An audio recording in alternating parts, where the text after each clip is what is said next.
Hi friends, Baakiyalakshmi serial next promo என்ன மாதிரியான twist ஆக்க போகுதுன்னு பார்க்கலாம். கோபி போயிட்டு நேராக ஈஸ்வரி கிட்ட போயிட்டு, அம்மா நான் மயுவோட பிறந்த நாளுக்கு போயிட்டு வரேன்னு சொல்லிட்டு சொல்கிறாங்க.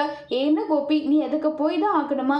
வேண்டாமேன்னு சொல்கிறாங்க. இல்லைம்மா, அவள் என்ன தப்பு பண்ணா? நான் அவளுடைய பிறந்த நாளுக்கு போகணும்னு ஆசைப்படுறேம்மா, போயிட்டு வரேன்னு சொல்லிட்டு கோபி சொல்கிறாங்க. உடனே சரி கோபி, நீ போகணும்னு ஆசைப்படுற, தாராளமாக போயிட்டு வந்து ஈஸ்வரி சொன்னதும் இந்த விஷயம் கோபிக்கு பயங்கர ஷாக்கிங்காக இருக்கு. நம்ம அம்மாவை இதை விட்டதுன்னு சொல்லிட்டு கோபியை வேற லெவலில் பயங்கரமாக ஷாக் ஆகுறாங்க. உடனே நம்ம கோபி அம்மா நிஜமாக தான் நீங்கள் சொல்கிறீங்களா? நான் போகிட்டு வரட்டுமா? தாராளமாக கோபி, உன் இஷ்டம், நீ தாராளமாக போயிட்டு வா, இதில் நான் சொல்கிறதுக்கு என்ன இருக்குப்பா, நீ போயிட்டு வான்னு சொல்லிட்டு சொன்னாங்க.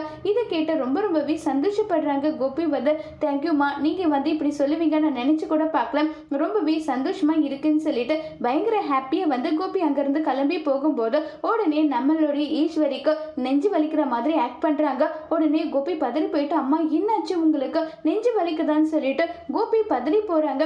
உடனே ஈஸ்வரி இனியவை பார்த்து, இது எல்லாமே என்னுடைய நடிப்பு தான் சொன்னதும், டேடி நீங்க அம்மாவை விட்டுட்டு பாட்டி விட்டுட்டு போறீங்களா டேடி? போகாதீங்க டேடி நல்லா சொல்லிட்டு பயங்கரமா பர்ஃபார்மன்ஸ் பண்ணிட்டு இருக்காங்க.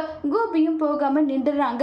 இதனால கோபிக்கும் ராதிகாவுக்கும் என்ன மாதிரியான பிரச்சனை வரப்போகுதுங்கிறத வரப்போற எபிசோட்ல வெயிட் பண்ணி பார்க்கலாம். தேங்க்யூ.